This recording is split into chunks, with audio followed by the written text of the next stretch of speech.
Good morning, everyone. Good afternoon, good evening. We're going to wait a few minutes as the participants join in. I see we're up to about 20 now. In the meantime, it's great to have you here as we launch the latest update to the climate bonds building criteria. It's very good to have you all aboard.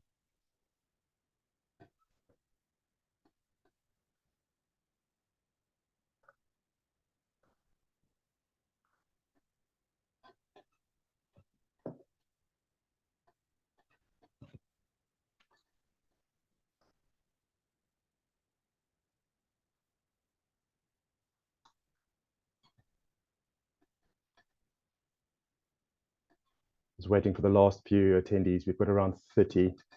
Group is growing nicely.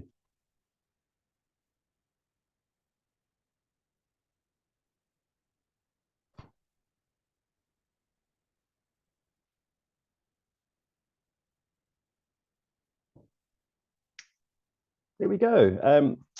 Yeah, I think let's kick it off. We've got the bulk of our attendees present. Good morning, good evening. My name is Paul Vermaak. I'm the Climate Bonds Initiative Head of Standards. We are here today to launch the latest revision of the buildings criteria. And in his absence, our CEO, Sean Kidney, has actually left us with a video kicking the proceedings off today. I think it's worth noting that he is at COP in Dubai at the moment. And in particular today, one of his key side events is launching the same criteria at the World Green Buildings Council initiative. They got a few side events and topics. You might have seen some of the press yesterday in the same sort of space. And he has kindly left us with a video to introduce and kick proceedings off. Sean Kidney here, CEO of the Climate Bonds Initiative. Welcome to this webinar today, the update of our important buildings criteria.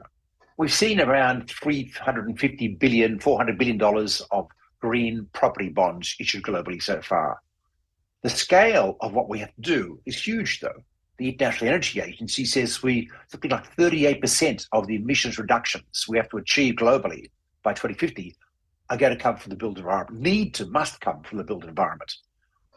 We need this market to be much, much larger, to be in the many trillions of dollars. Clarity, guidance about what qualifies is what we've been working on. In this update, you will hear how now getting climate bond certification for built environment investments will allow you to confirm adherence to the European Union Taxonomy, making life a lot easier for people struggling to figure out their reporting guidelines. You'll also hear about how we're simplifying compliance in general. And finally, you'll hear about we've included a wider range of building types than has been the case in the past. It's a big update. Thank you so much for joining us today to hear further about it.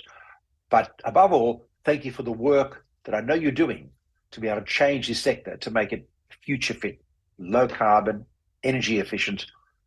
And of course, we now need to start thinking about resilience. Thank you.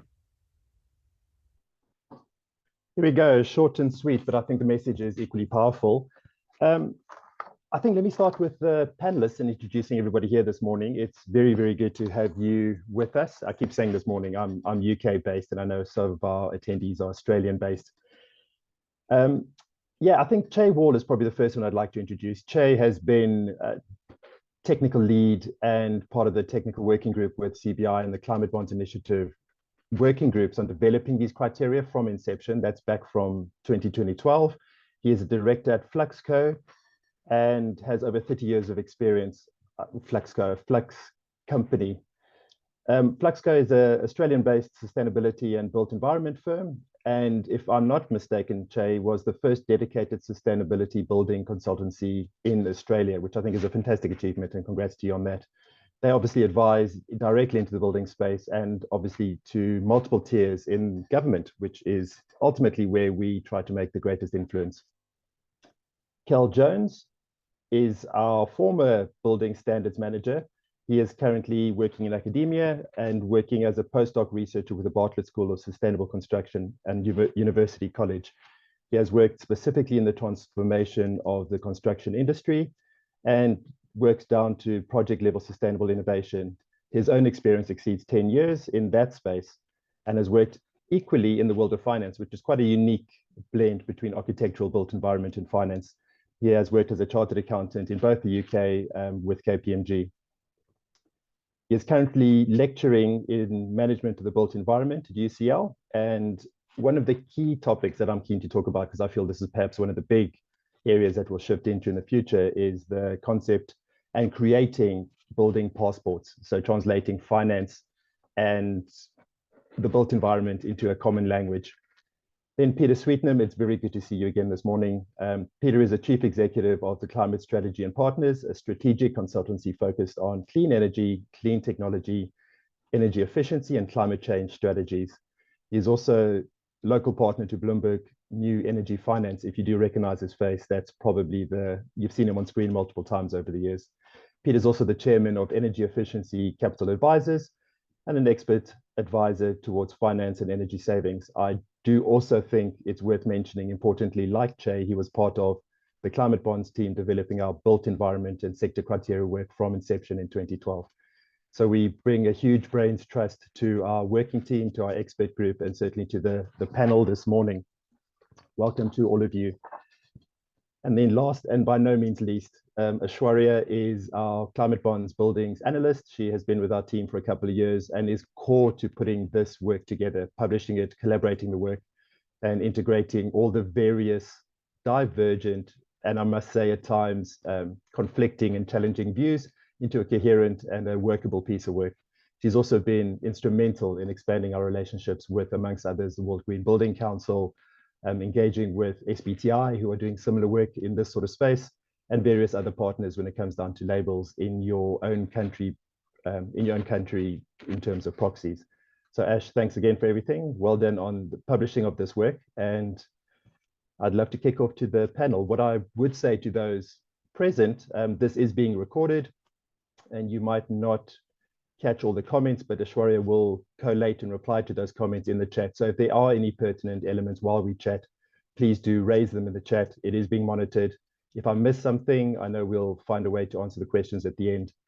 And I think let's kick off. I hope everybody's ready. Looking forward to changing the building space. Che, I'd love to start with you, if I may. This latest update of the building criteria, what drove the change? I know we've had a recent update within the last couple of years. What motivated the change, the updates, and what have you changed exactly? The main motivation for this change was to deal with the responsibility of new buildings. So you will know the previous iteration of the criteria had a uniform standard applied to all building types. And it's time that we had to address the additional responsibility a new building carries. And also issues such as the impact of electrification and how we deal with that. So that's in essence what's changed in this update. And then shortly we'll have an update around the upgrade criteria and the existing building criteria to bring them into step as well. Thank you. So to be clear, this update is focused on new buildings, and the retrofit and refurbish work will be following soon. That's correct. So the new buildings also means it's in step with the EU Taxonomy too as well, which addresses one of the major issues we have to deal with. Fantastic. Thank you for that. I think it's nice to see that global alignment and hopefully a bit of a dissolution of the alphabet soup that we all work with. Yeah. Peter, if I can come to you, financial institutions have a massive impact on the work that we do, both directly and indirectly. I'd love to hear your thoughts on providing guidance to them in terms of credible buildings, energy efficiency. And then equally, I'd love to hear some of your recent work in and around the areas of global alignment of green building standards, and also perhaps touch on that overlap with the EU framework that Che was talking about. Thanks, Paul. And let me also say thanks to Climate Bonds Initiative for keeping together a group of incredible experts on the green buildings panel. We've, I think, all been together for seems like a decade now, and so it's been a pleasure to work with everybody on the release of these standards. So yes, as you've mentioned, Paul, today's an important day because in Europe we're going to the trilogue, which is the final component of the political agreement around the Buildings Directive. Now in Europe we have well, So perhaps winding back, earlier this week in COP, 118 countries committed to double their rate of energy efficiency. And just yesterday, the buildings breakthrough was released in COP, which again coincides very nicely with this work, because it's a testament to the fact that all countries around the world are seeing how seriously we need to take energy efficiency and energy improvements across all asset classes before 2030. The IEA says that we can save a third of all energy bills in advanced economies through doing that, and create 4.5 million jobs. So this really is an area that is under the microscope coming out of COP28. And I think the timing of this is perfect for financial institutions who, according to the study that we've just published, actually, which coincides with the Buildings Directive approval. So we know that of the 30 largest banks in Europe, all of them bar one are approaching their mortgage portfolios and their investments in real estate in a new way, looking for climate risks and physical climate risks and transition risks within their portfolios. 12 of those have launched some form of a standard, which means they're looking through to see the energy performance of the individual buildings they're lending against. Why are they doing that? Because there's evidence that's come out over these years showing that default and arrears on buildings which are more energy efficient are lower. And so therefore, clearly there's a credit reason. So that reduces risk if you can have higher energy performance. And a large amount of the buildings in Europe are very inefficient and can cost effectively save a lot of energy. And it's not just about the energy, it's also about the comfort, the health benefits, and the ways in which those buildings can provide a more valuable asset for future savings. So all of that sort of detail is something that financial institutions are paying a lot of attention to. And it's critical. And of course, in Europe, the taxonomy, the EU taxonomy, is the gold standard of how banks are looking at green asset ratios and how they're controlling for significant contribution to climate mitigation within their portfolios. So when you hear banks committing to large amounts of climate expenditure, what they're essentially saying is, we're going to look to see what opportunities come our way, and we're going to focus on those that create significant contributions. And so therefore, they're going to need standards for when they issue the debt against those operations that match the global standards and the European standards that they're using. So this new set of new build standards from the Climate Bonds Initiative that we've all been working on for so long couldn't come at a better time, because really this plus the renovation ones, which will come in due time, will be, I think, absolutely perfectly timed in order to catch this wave in Europe. The Commission refers to it as a renovation wave for existing properties, but also the new build into higher standards, which is undoubtedly necessary and being called for now by all these governments. Thanks. Thank you, Peter. That's, to say the least, a very ambitious set of goals, and I think we're certainly putting the right mechanisms and tools in place to achieve that. Cal, I think with your, if I may ask you, your shared lens on finance and the built environment, can you maybe dive a little bit further into the EU interoperability and the EU taxonomy, and perhaps how the work that we're doing would benefit and supplement and complement that work? Sure. So one of the things that the EU platform found last year was that information isn't getting from the building level through to the finance people. And that's because of some of the information asks that are put upon the reporters from the EU taxonomy, specifically in terms of the do no significant harm criteria. And the focus in the new criteria set are to ensure that we can encourage issuers to gather that information and to report that information and have that information validated by our assessors. And in doing that, we can definitely put a big tick against the fact that we are aligned with the EU taxonomy. I can talk a little bit more about that alignment if you are interested.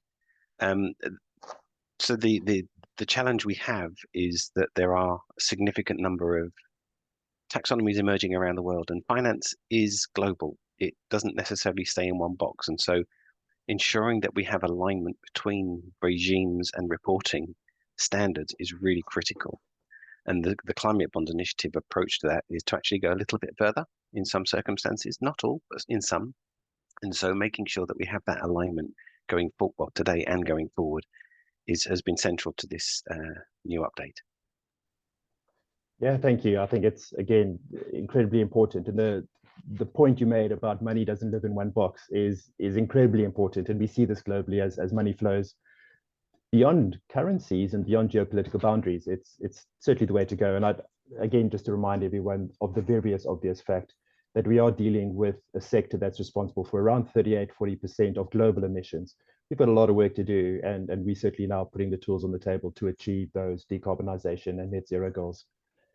Che, if I can come back to you, climate bonds is in a really unique position from a lot of the other standards trying to achieve the goals we've discussed now, where we do accept proxies and in-city trajectories. In other words, local specificity and various proxy labels around the world. Can you tell us a little bit more about that? Sure. I think it goes back to the origins of the criteria when they're first developed, and trying to navigate the need for credibility. If we want people to direct funds towards climate-aligned investment, it needs to be a credible measure. And then the need to address usability. So the credibility comes from the trajectories we set. So every marketplace, we assign building trajectories for carbon intensity, which are aligned to current market practice and goes towards the net zero carbon outcome in 2050. Very straightforward, very robust, but only practical in markets we have good data availability, good flow of information. And as Kel mentioned, there's many impediments to data flowing from one party to another, even in simple transactions like a building to a finance organization. So we had a system of proxies which essentially allow us to use the best practice local tools for measurement, which align to our criteria. And there's a hierarchy. So for large, sophisticated investments, we expect to be operational reporting and to show good alignment to greenhouse gas reduction. For residential, where the flow of information is very limited and we can't really expect post-occupancy reporting, we settle on design-related proxies based on their market penetration and their fitness of purpose. So what that does is allows climate bonds to have an internationally consistent standard, which is able to meet each market under activity, growth, maturity, local fuel circumstance, grid carbon intensity, and so on. But also meet the market in terms of tools and familiarity and usability. I was trying to stay away from some of the detail, but if I may ask a very related question, if I would put myself in the shoes of a asset manager or portfolio manager, and I've got a property portfolio across those markets, let's say various countries, maybe various regions, you're saying CBI and our criteria can link those all together. We can come up with a single number at the end of the day to measure and assess that portfolio? Yes, we've some limitations. We don't do all asset classes. So it's very difficult to come up with emissions intensity for industrial facilities, for instance. So we are limited in asset classes in some markets, but we have good global coverage of the commercial office market, for instance. And the way the intensity targets work is they can be weighted across jurisdictions and across countries to come with a portfolio-wide carbon intensity emissions target, which is credible. Fantastic. I'm particularly proud of that piece of work on your behalf. Very well done. Thinking of exactly that, the money talks. Peter, it does talk at the end of the day. We've got a set of tools that work across regions, across financial districts, by extension across various portfolios. I'm thinking pension funds, for example. The role of mortgage lending and funding energy efficient upgrades. I know we spoke right at the top of the call about the upgrade criteria, the refurb criteria, starting work in the new year, but that role of the mortgage funders within new standards, I'd love your thoughts on that. Absolutely. Well, first, one of we've spent the last 3 years sort of broadly working, interviewing and surveying mortgage lenders in Europe in order to build a picture of how it is that they're looking at their mortgage portfolios and what products that they're offering to existing customers of theirs to either extend their mortgages or take a renovation loan to improve the energy performance of their building, among other things, of course. And I think what's clear is the issue of sort of data or getting hold of data is a central one to all of those conversations. And that's why I think I wanted to re-emphasize the importance of the work that Shay has done. So Shay and his team have created a method, a proxy method, which allows you, in essence, to pick up data that has been used in one city and to sort of transfer it to another city within the same buildings class, but adjusting on the basis of temperature days and on the basis of the local buildings codes and environment, so that, in a sense, we can be using intelligently data from all across the world to improve the proxies that you can discover in places where data availability is not as rich as you would want. But this is absolutely critical for financial institutions dealing with portfolios. If you are a mortgage portfolio manager and you have 1 million clients, the painstaking approach of individually collecting the energy performance certificate, which is a mandatory requirement in Europe, which may or may not be available, it may not be recent, and that process is part of this sort of large amount of transaction costs and difficulty, which impedes the business process to delivering the renovation.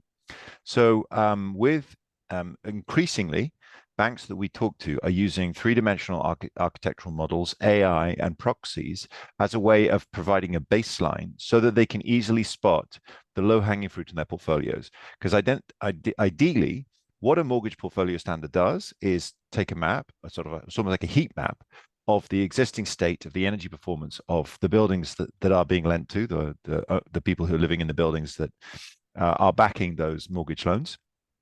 And quickly determining which ones are the ones that will most benefit from a cost-effective upgrade. So if you can imagine a bank's sort of task, they would overlap some sort of a credit score with some sort of an energy performance score. The energy performance score would be most likely created across all the portfolios using a proxy method.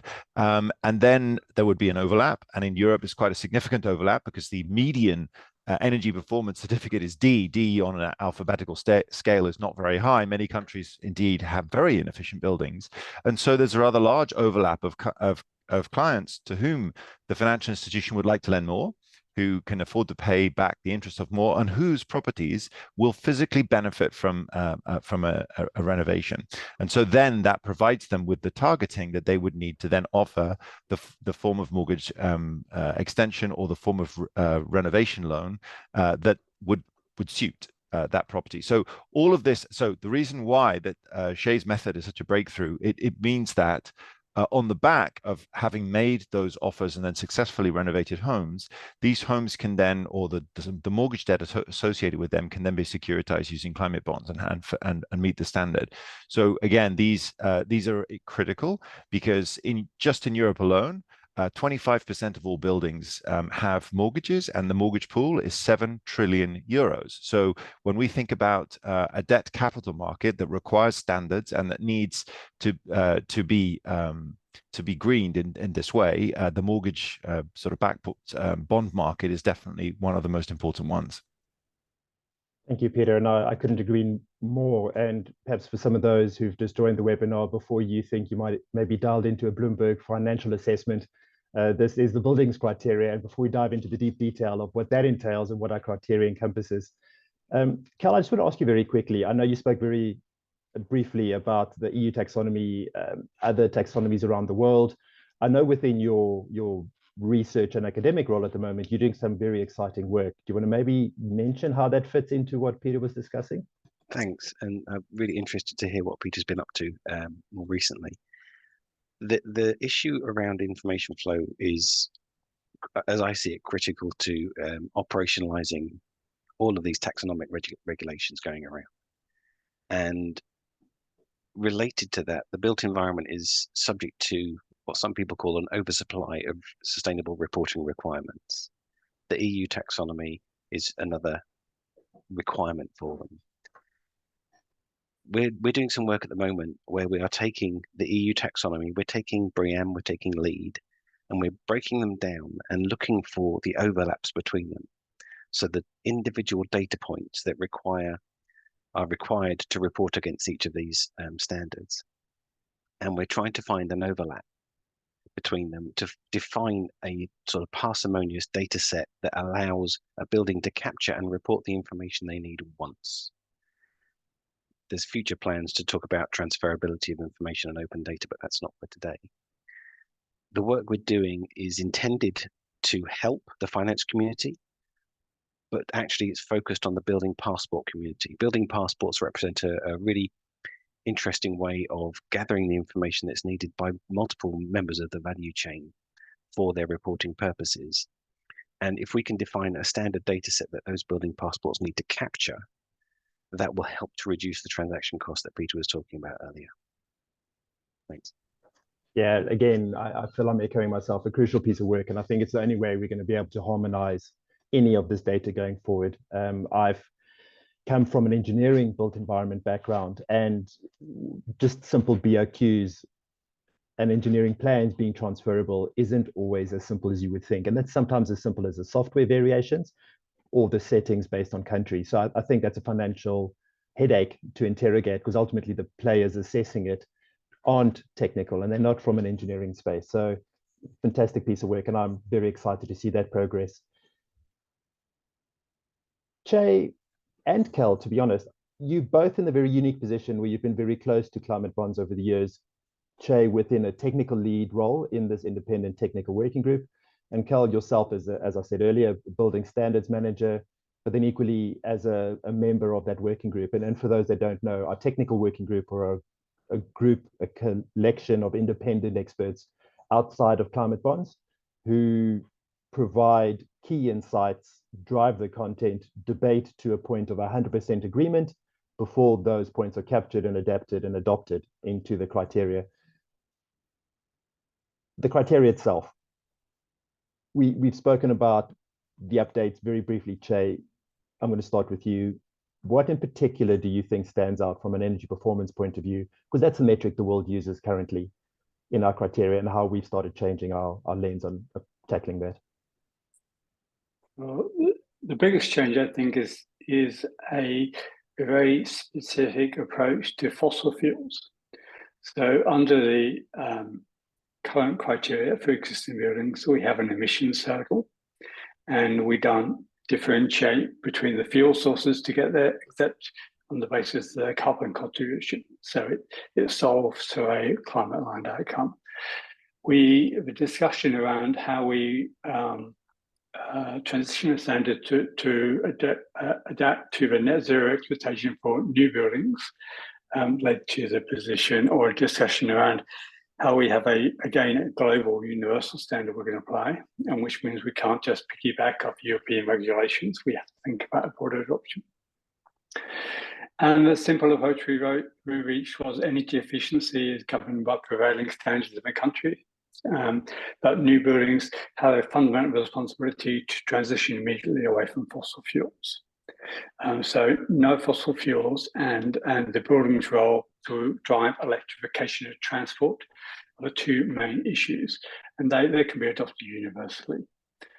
So that is our accountability for new buildings from an operational energy perspective.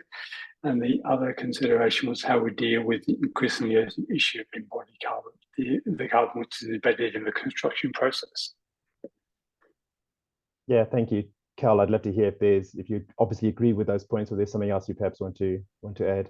No, I just add really. In my time as the standards manager, I got a lot of questions in about the previous criteria, and there was an increasing call for something around new buildings, and we wanted to take the position that we know how to do this stuff already. We know how to create net zero buildings.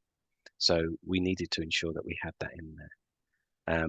We wanted to ensure that we could create or help people create buildings that were already transitioned, rather than necessarily focusing on the ones that needed to transition solely. So it was important to me also because I'm very keen to promote the embodied carbon agenda, or reduction in embodied carbon, and addressing some of the challenges we found around buildings that were in very low carbon grid areas. That was an interesting challenge for us. Yeah, I can only imagine, and successfully tackled, if I might say. I want to get to embodied carbon in a minute. Electrification of buildings, fossil gas. I'm intimately aware of Europe and the recent events in the Ukraine impacting fossil gas, and that's used for central heating, sometimes cooking, a whole host of other things. Che, fossil gas, what's the future in buildings? Well, the future is limited. It's always been thought as a transitional fuel and part of the solution, but in 2050, we have to decarbonize our buildings. And whilst there's a view that there will be a need for gas and there will be hydrogen, for instance, other uses other than the building have a far higher order of demand on whatever substitutes are available.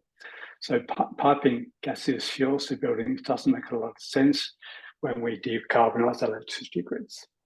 So as Cal alluded to, if you build a building today with gas infrastructure, you're essentially baking in liability. You're baking in the requirement that building has to be transitioned within maybe 20 years to a building that can operate free of fossil fuels to meet the carbon targets. We see no benefit to give any assistance to that, putting off the inevitable, and we think it's a fundamental responsibility of a standard like Climate Bonds to say, now's the time. If you build a new building, the equipment life is going to be minimum 20 years, the asset life is going to be 50, it's got to be future focused. And one of the fundamental premises of the Climate Bonds is always projecting responsibilities. We have the process of tenure of a loan. We always look forward. Whereas I think too often we look backwards when we set new building standards. We can't do that anymore. So hence the fairly binary view reached in terms of the role of fossil fuels. Thank you. Kel, I guess if it's not evident to everybody listening, I'm South African. I come with a Southern Hemisphere emerging market background. My interest obviously lies there professionally as well as personally for many, many years. Kel, emerging markets, fossil gas, that's a tricky one. How are you going to make sure that we don't create some form of divide or tension between emerging and developed markets in that lens? So this was a subject that we discussed at some length. In those emerging markets, the grid can be quite dirty, and so mandating an electric-only building could actually have perverse outcomes. But we made the decision that we needed to have the global standard as electrified, full stop.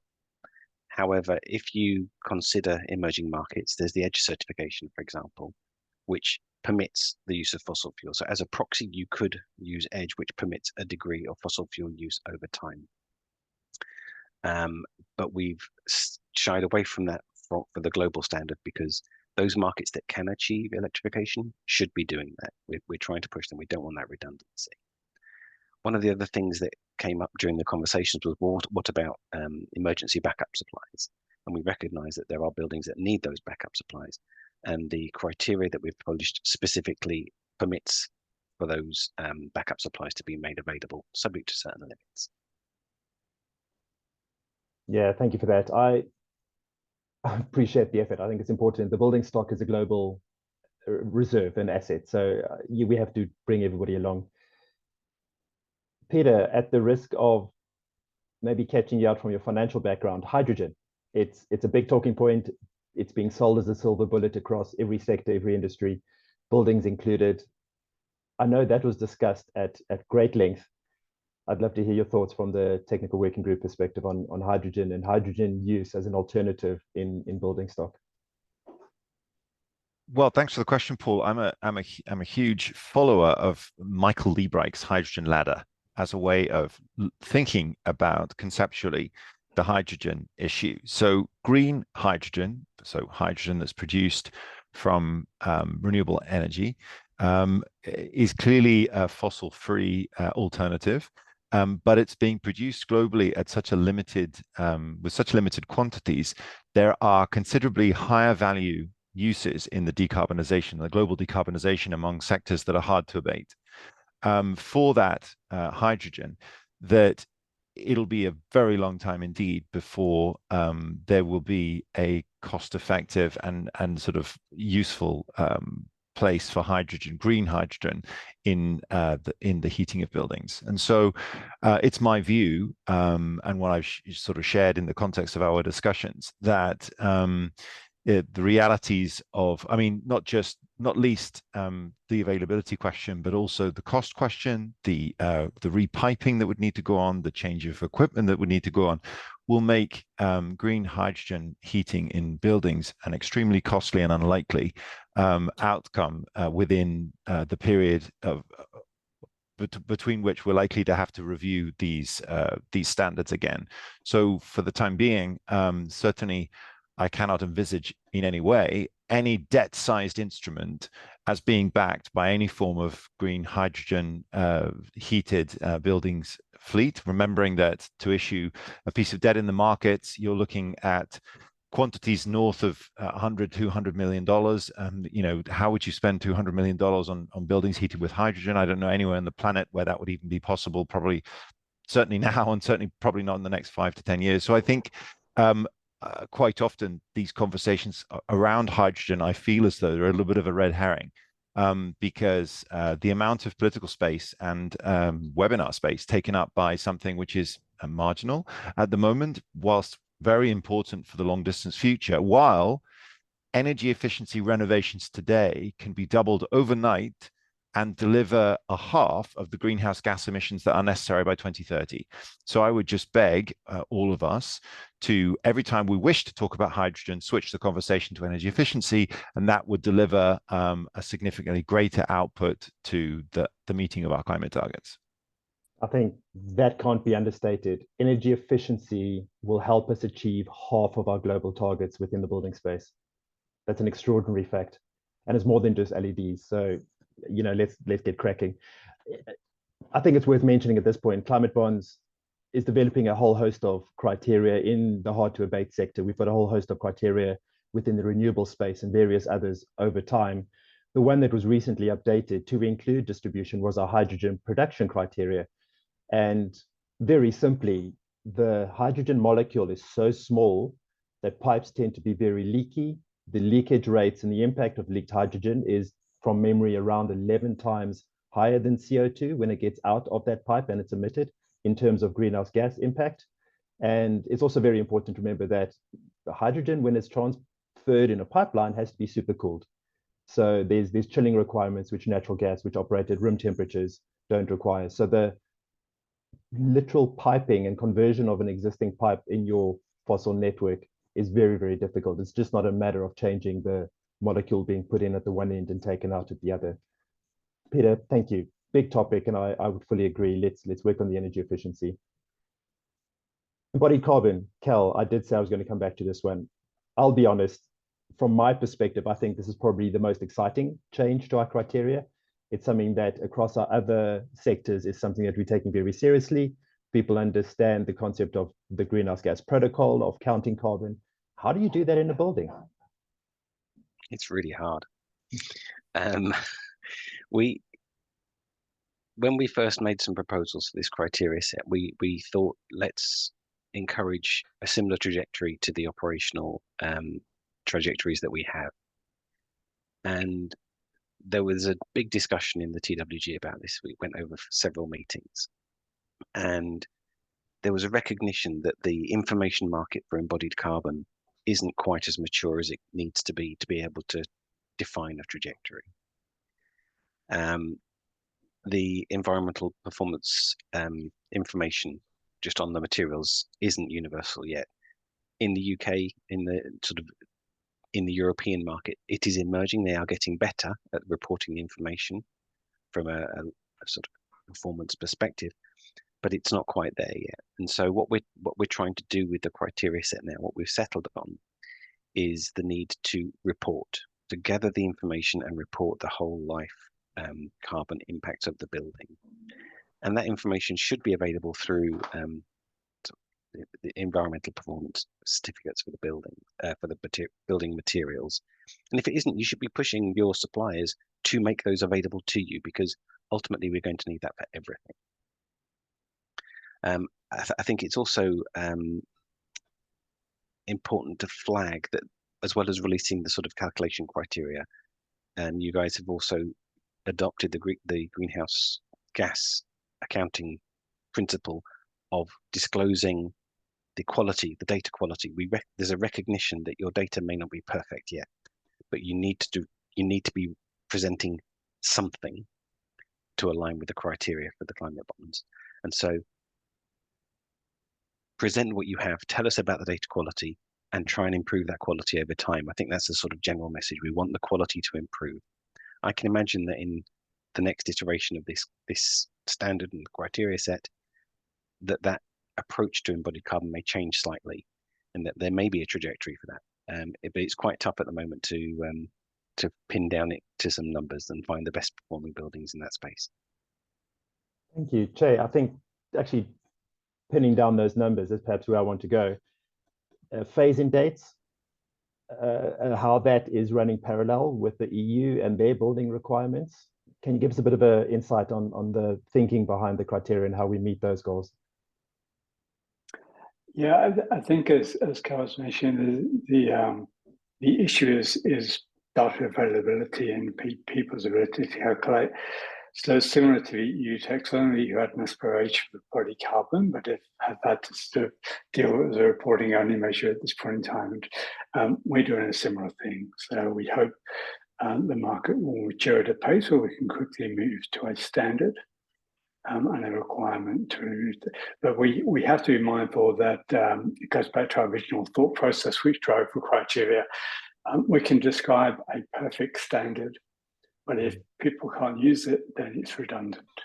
And what we have to do is the technical working group's challenge over these years has been to try and navigate the perfect as it meets the imperfect, which is the way the market operates, and try and find that ground in the middle whereby we can have some meaningful, credible metrics and the ability to use them on the ground and aggregate portfolios and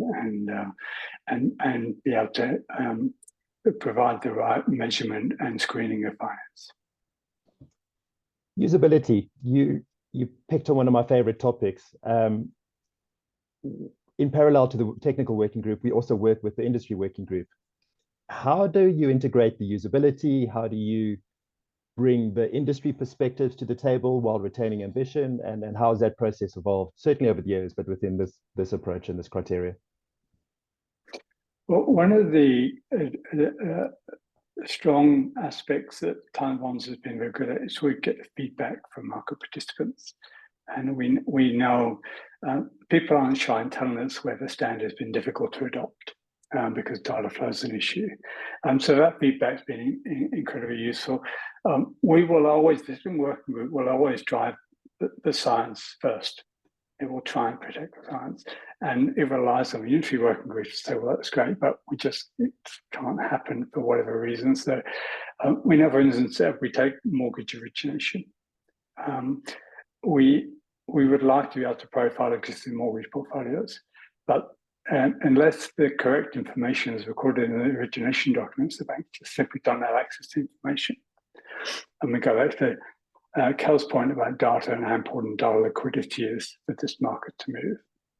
And where we've seen the most success is where potential issuers are going to have to look at public record database to find environment performance information. So it's a constant balance between what we'd like to do versus what we can do. And we rely on that good feedback to make sure things are practical.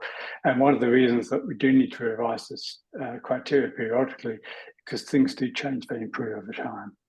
So, whether it be the movement into new buildings and the possibility of embodied carbon accounting, we get more data flow gets better, and we can start to better tune our processes to match that. Paul, can I jump in quickly? I was going to invite you because I think, Che, you and I are separated by an entire continent, but nevertheless, in Europe, because of the increasing demand by mortgage lenders on sort of solving this data gap. So fundamentally, you and I and Kel, Paul, no doubt have been on so many webinars where this issue of imperfect data has come up. So I am from the financing world. I spent 10 years working at JP Morgan at the beginning of my career. There was not a single deal that I did ever where we had perfect data, not one. And I don't believe there is a single deal that was ever done in the world, be it an M&A transaction, a debt sort of, bond issuance, etc., where perfect data is a fantasy. So all the models that I ever run, all the models that I ever created are based on a set of forecasts that are downloaded from the central bank or is downloaded from the sort of the research desk of the bank and so on, and is based on a set of intelligent people coming up with their best estimates on things.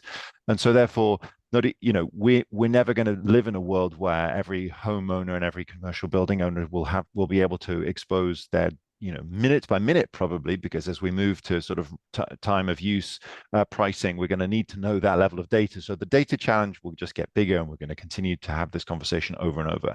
So if we want to save the world from climate change, which is something which is a pressing need, certainly listening to the global stocktake, then we need to start acting immediately. So how do we act immediately? The answer is financial institutions in Europe are contracting organizations that have become extremely professional at using AI and proxies by taking the data that is currently available. So what that means, and of course this will appeal to you, patchy data from an existing portfolio where you have excellent data for one building and absolutely no data from another, but those buildings were built in the same year, in the same city, they're facing the same direction, and they're the same the classical style. So one can make a very likely approximation of what the building performance is likely to be.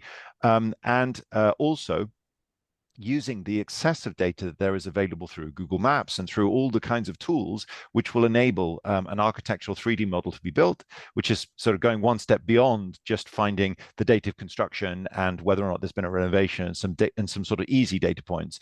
On top of that, a 3D model can be built, and then from the 3D model, a data performance, or essentially an energy performance certificate proxy can be created. And what's fascinating is some companies that have been now working on this, ex-insurance industry teams actually, who've come out of the insurance world, which is an expert world at dealing with imperfect data, now applying this into sort of mortgage portfolio standards at a price, of course, because in order to get a proxy, you press a button and the proxy is there.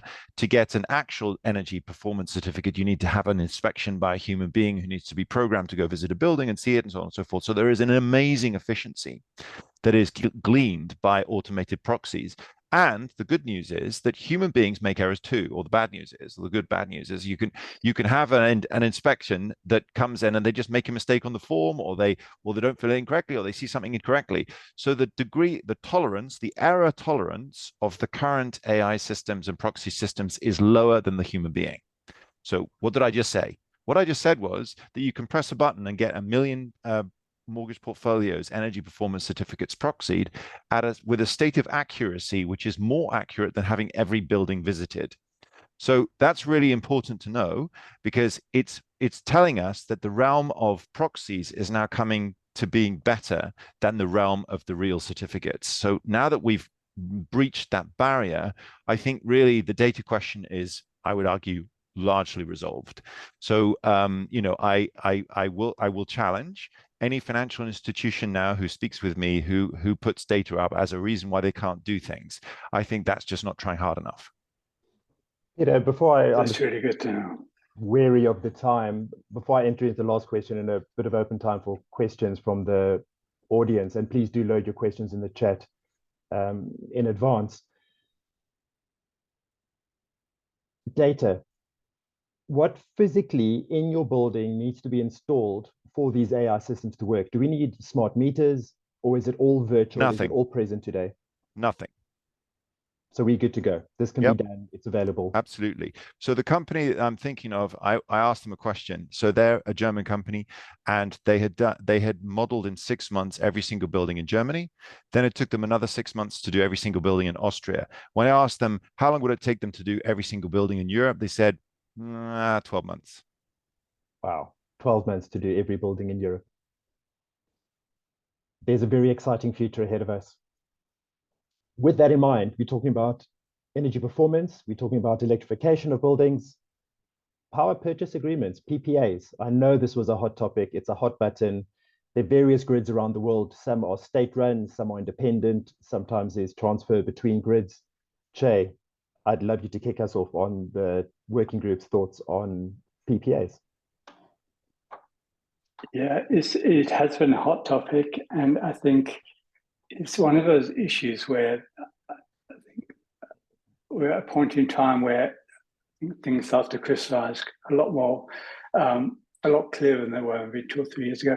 If we think maybe 5 years ago, there was a real need for buildings to voluntarily purchase green power to drive the market for renewable energy. And it was considered a fundamental thing that regulators are trying to incentivize. The issue we always had, and the reason why off-site renewable sources never been part of a CBI standard, is we are financing an asset, and the fact that the current building owner buys this power from point A or point B doesn't necessarily impact the efficiency of that asset. So we've always used the emissions indicator as been as a proxy for energy efficiency. It's the way again proxy.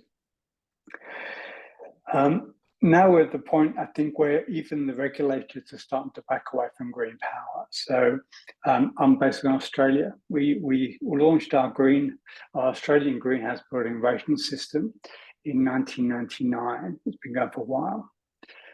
You might know it as Neighbours. It's been launched as Neighbours in the UK. That has always given credit for green power until this year, and the government switched it off because they felt it was incentivizing the wrong behaviour. It's too easy to buy green power. The cost premium is next to nothing. In fact, if you buy PPA, it's very cheaper than buying brown power. What it's doing is offsetting the imperative to make your building more efficient in operation and maybe fuel switching. So we're back to where we started, but probably with more resolve. PPA are a good thing for corporations and organizations to do, but they have nothing to do with the value of an asset or the climate alignment of the building. So that's where we sit.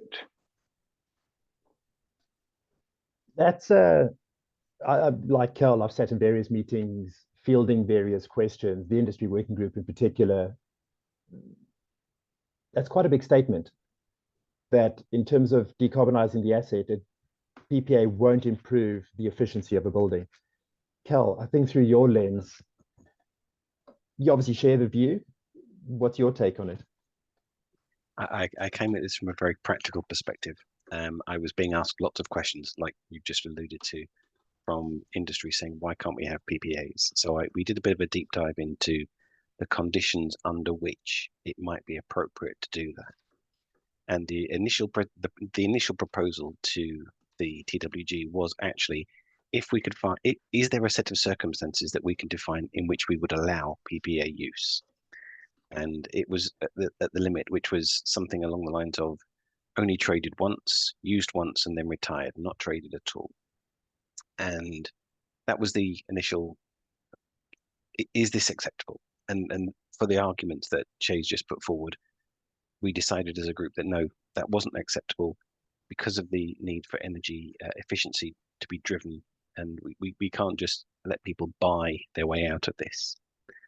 There's also an issue around a potential double counting, because mostly this PPA energy needs to go through the grid. And so it reduces the overall efficiency, it improves the overall carbon efficiency of the grid. And if you are then also taking out the PPA as well from the calculation of the building's carbon impact, it starts to double count. Also note that the EU Taxonomy doesn't permit PPAs as well. So for each of those reasons, we landed on the situation that we won't be accepting PPAs in the calculation of the building's energy carbon performance. Brilliant, thank you. The last words, in 60 seconds, Peter, you've dropped some fantastic facts, some deeply insightful perspective and work that you're doing. Final thoughts on this criteria and the building space going forward? Well, I would love the 28 countries. So we've talked a lot here, and Paul, you raised it. What can we do globally? What can emerging markets countries do that that we're working on? Well, the answer is the 28 countries that committed yesterday to the Breakthrough Buildings agenda are building net zero. They've committed to build net zero and resilient buildings.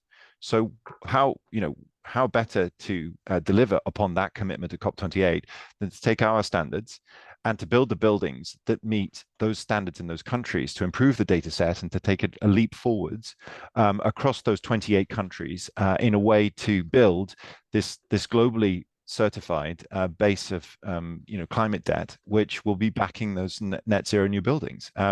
The world builds buildings the size of the footprint of Paris annually, and so we've got plenty of opportunity across those countries. And I hope and look forward to, and this can be a challenge to those signatories, to look at our standards and start to implement them in those 28 countries. Brilliant, thank you on that, and I wholeheartedly agree. Cal, your closing thoughts. I'm very excited about the new criteria set, specifically for the embodied carbon. I think it's really important that now we understand how to deliver these resilient, energy efficient buildings, and that the grid is becoming decarbonised, that we turn our focus onto the embodied carbon. And this is a really great step in the right direction. Thank you. Che, you've walked this road like Peter for a number of years. You've seen the evolution over 30 years of experience. Yeah, I always approach these things with a thought process that the best thing you can do is to become redundant. Because if we carry on doing what we're doing for many, many years, then clearly things aren't changing quick enough. But I think at this point in time, it's actually interesting in that the work we've been embarking on over the last 10 years has actually proliferated in taxonomies and has taken on a new life. And I think it's good that we get a chance to take the next steps. And we spoke about embodied carbon. We need to deal with things like HFC sometime in the future. They're on a global phase down. There will be none left for buildings. We currently don't account for them. So there's still good, interesting work to be done. I think it's an exciting time and an exciting space. Thank you for that. And to this panel, each one of you, for the dedicated hours of hard work, technical expertise, the vigor and robustness with which you debated these various topics, and ultimately to develop a usable, applicable, and ambitious set of criteria. Thank you very, very much. To our panelists, if I may say, Barney has just shared the link to our standards page on the Climate Bonds website, where these criteria are available. Unlike some of our other criteria, we have a criteria document, background documents, FAQs, brochures, but there's also supplementary information specifically around how we require the greenhouse gas accounting to take place. We have information around whitelists for certain approved technologies that are pre-approved, specifically because they support energy efficiency. All of that will be batched and pushed out in various media and press releases through the day. But to everybody in the building space, welcome. Thank you. And like Sean said, we now start the journey to move the building space, halve emissions by pure energy efficiency, and head to net zeros by 2050. Good morning and good evening to all of you. Thank you for joining us today. This is Climate Bonds.